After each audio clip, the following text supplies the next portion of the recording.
Assalamu alaikum everyone. If you're enjoying this video and the other content on my channel and would like to continue to do so and see my channel grow, then please consider supporting my work at the pinned links at the top of the description of this video, as well as in the comment section.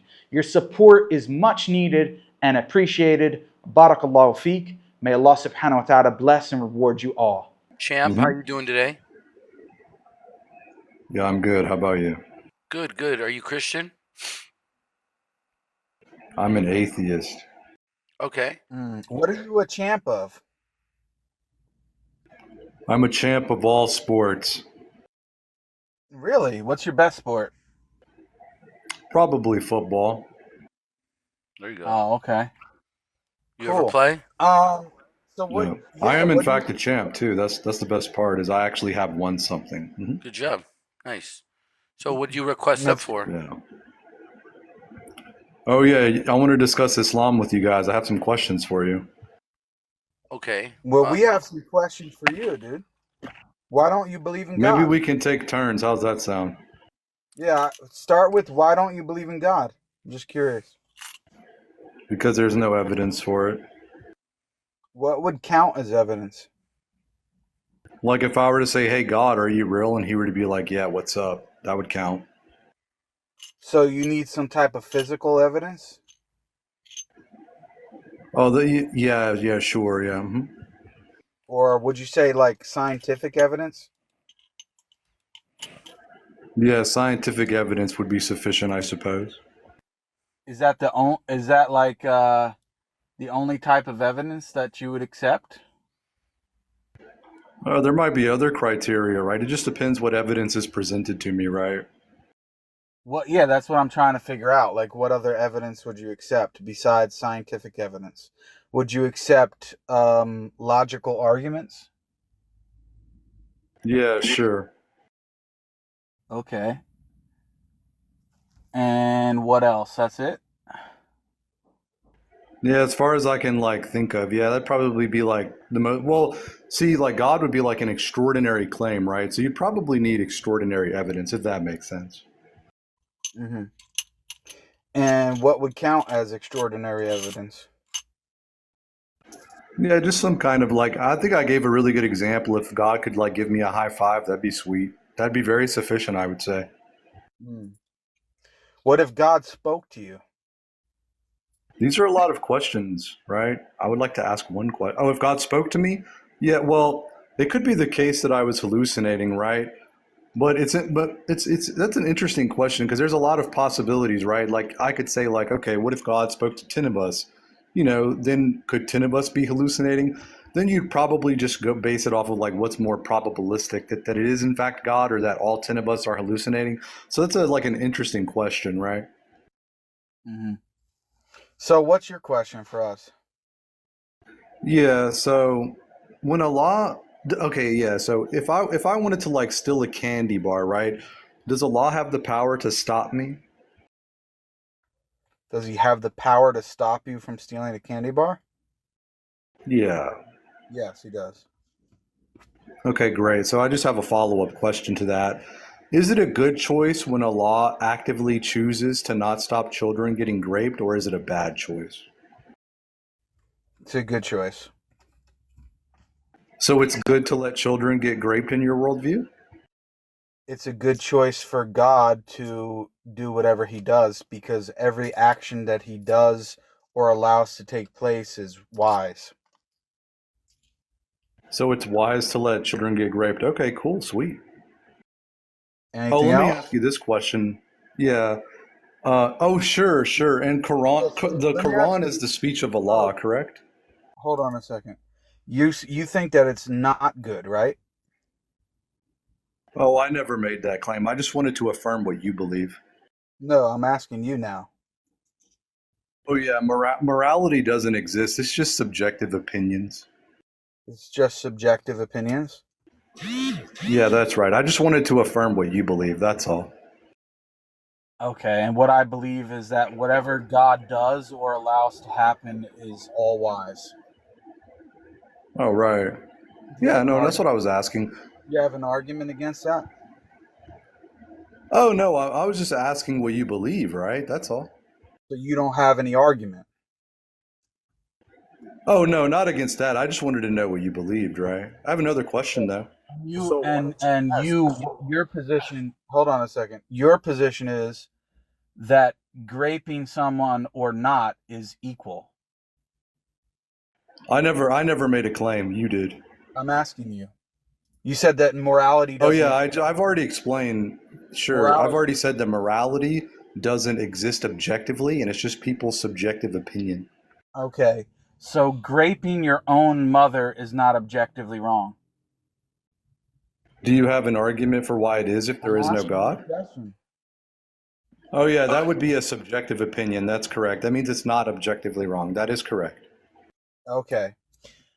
And there is nothing that is objectively wrong.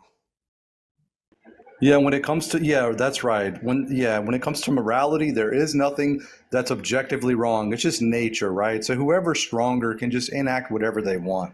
Whoever the smartest is, whoever the strongest is, they get to enact whatever they want. So they would become the moral kings, so to say. Okay. So what's your next question? Yeah, let me think. Oh yeah, sure. So the Quran is the speech of Allah, correct? Yep. Okay, why is there an argument from ignorance in Quran 482? There's not. It says if this book had been from any other than Allah, they would find within it many contradictions. So it's saying because there's no contradictions, that's evidence that it's from Allah? No, it's not. That's not. Oh, sure. Maybe perhaps explain the verse to me. That's not there in the verse. Where does it say that?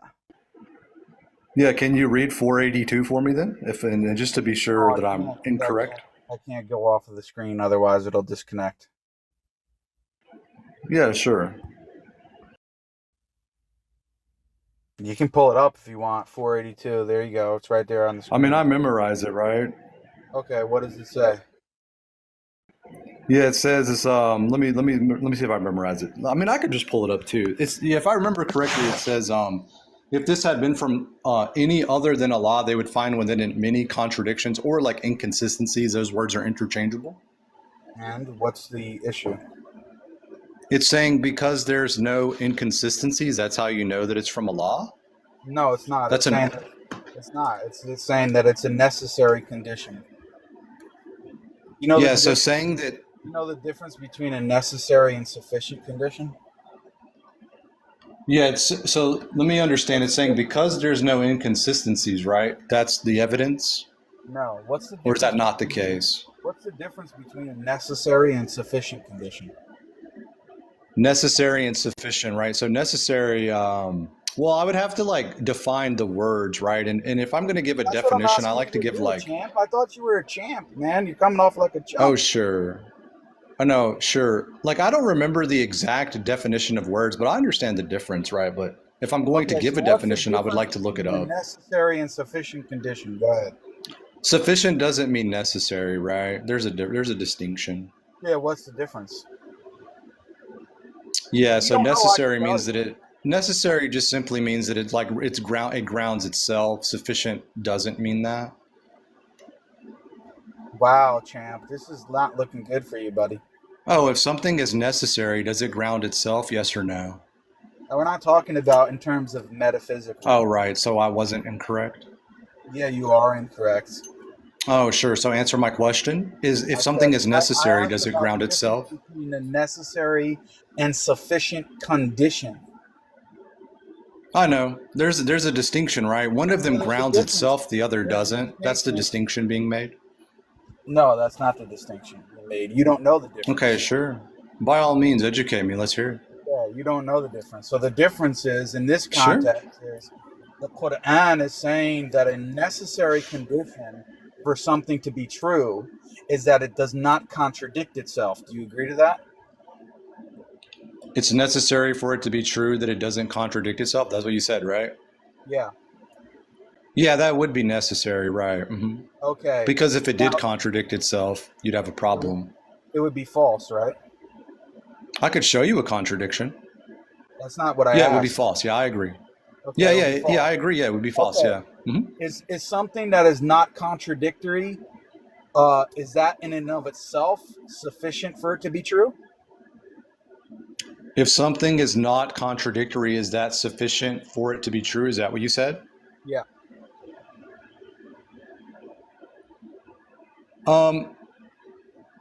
That would, but if you were to say because it doesn't contain this, that would be a logical fallacy. That's not what so you're wrong. Merely because something is not contradictory, that doesn't make it true. I could tell what's you an argument from ignorance? I could tell you a story about who committed a particular crime, and the story itself could be not contradictory, but that doesn't mean it's true that it actually happened. Could you give me an example of an argument from ignorance? Bro, I'm literally walking down.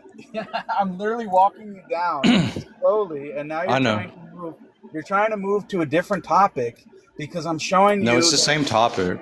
I'm trying to show you your claim about the Qur'an is not true.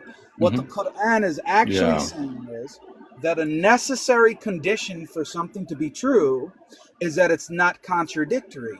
But just because it's not, that's an argument from ignorance. No, it's not. Just because it's not contradictory does not make it true, because it's a necessary condition, but it's not a sufficient condition for it to be true. It's merely necessary, but not sufficient. Could you please give me an example of an argument from ignorance? That's not relevant to the discussion. It is, because I'm claiming that the Quran is providing that. I mean, I would be happy to just concede this point and move on. I don't mind. I just explained to you what the Qur'an is saying. The Qur'an is saying that in order for something to be true, it cannot be contradictory. I'll just give an example. If I have a piece of paper that it contains no contradictions, could I then say that Allah gave it to me? No. But it's necessary because there's no contradictions. That's how it's necessarily from Allah. Listen, genius. It's a necessary condition. It's not a sufficient condition. Do I have to explain to you what the difference is again? No, my paper, it must necessarily be from Allah because it has no contradictions. Do you get it? Wow, man, you are really slow. You're not getting this. You're just not getting it. I'm not the one that's failing to provide an argument from ignorance. In order for your paper to be from Allah, it must not be contradictory. But just because your piece of paper does not have contradictions in it, does not mean that it is therefore necessarily from Allah. Why? Because it's a necessary condition in order for it to be possibly from Allah. It cannot have contradictions, but merely because it doesn't have contradictions doesn't necessitate that it is from Allah, because it's not a sufficient condition. Sure. I just wanted to point out that you did not provide an example of an argument from ignorance. I just want to highlight that. You don't know the difference between necessary and sufficient conditions. And sure. That's why is Allah perfect? And this is why you came up with such a low-tier argument. Is Allah perfect? Are you? You're certainly not, because you didn't know the difference between necessary and sufficient. No, I'm not. I'm asking, is Allah perfect? You're not even a champ, though. You're He more is. like a champ. He is perfect. Can I ask you a Yeah, question? sure. Okay, so you can ask me a question, but I would like to stay on the Allah being perfect conversation after I answer. Yeah, what's your question? What does it mean to be perfect, champ? Without flaw, it's pretty easy, yeah. Okay, without flaw. Go ahead. Okay, yeah, my question is, do you know what the so- argument of, hold on, I had a question for you. Do you know what the argument of necessity is? Or the Argument for of necessity. Yeah, or for necessity? Yeah, you can tell me about it. What is it? No, I've never heard of that. What is that? Champ, I thought you were one of these smart atheists, man. What happened? Well, unnecessary wouldn't ground itself, right? That would make it contingent on something, correct? If you would let me entertain this guy for 2 more minutes. Go ahead. Let him go, because it's just. Is something that's necessary contingent, yes or no? So ask your next. I don't know why you want to answer my question, right? I understand what necessary. To answer your next brilliant question. What is your next brilliant question about God's perfection? Oh, sure. Does God have perfect properties? Yep. Okay. Does God have the property of contingency? In what sense? How do you define? It's a very basic question. How do you define? Yeah, meaning you rely on something else. Yeah. Like, for instance, the universe would have this property, correct, if there is a God? So you mean by contingency dependency? Correct. Okay, yeah. No, God is not dependent on anything other than himself. And the universe does, in fact, have this property, correct? Yep. Okay, great. So before Allah creates, right, only Allah exists, correct?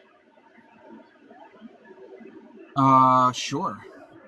But they're And this would be a perfect state of affairs? What? I'm saying, so if only Allah exists, right, there only perfection exists, correct? Yes. Okay, so by him creating things, he's just bringing imperfect things into existence. What kind of an imbecile would do that? Who said that that's what he was doing? I think we're good with him. I mean, Yeah, can Allah Allah create? Hold on. You're not gonna call Allah an imbecile. A'udhu billahi minash shaitanir rajim. I'm dropping him. Is that all right? I apologize. So can Allah create something perfect? What do you mean by perfect? I've already defined it, and you already agreed to my definition, remember? You said without flaw. Yeah, correct. So Allah doesn't have the property of contingency, right? And that everything that Allah creates would in fact have this property? In the sense that it's dependent, yeah. But just because it's dependent, right? You said, so Allah only has perfect properties. Allah doesn't have the properties of contingency. Therefore, contingency is an imperfect property. Therefore, that when Allah creates, he's bringing imperfect things into existence. That does not follow at all. You actually agreed. You never rejected any. That does not follow at all. You said that Allah has perfect properties, and you said that the things that are created have the property of contingency. But it does not follow from those two facts that anything that is contingent is necessarily flawed. Hey, Jake, I'm going to drop this guy. I'm not okay with what he said earlier, and everybody wants me to drop him. All right? Don't do that. Not too bad. Yeah, I'm sorry, bro. I got to disconnect him. Yeah, get rid of him. It was pretty low tier. If you guys enjoyed this video and the content on my channel and would like to see more videos like this, then please consider subscribing to the channel and hitting the notification bell so you get notified of future videos. Like, comment, let me know your thoughts on this one, guys. Share this on your social media platforms or with your friends and family. No matter how big or how small your reach is, it really does help with the algorithm, guys. But until next time, inshallah, assalamu alaikum wa rahmatullahi wa barakatuh.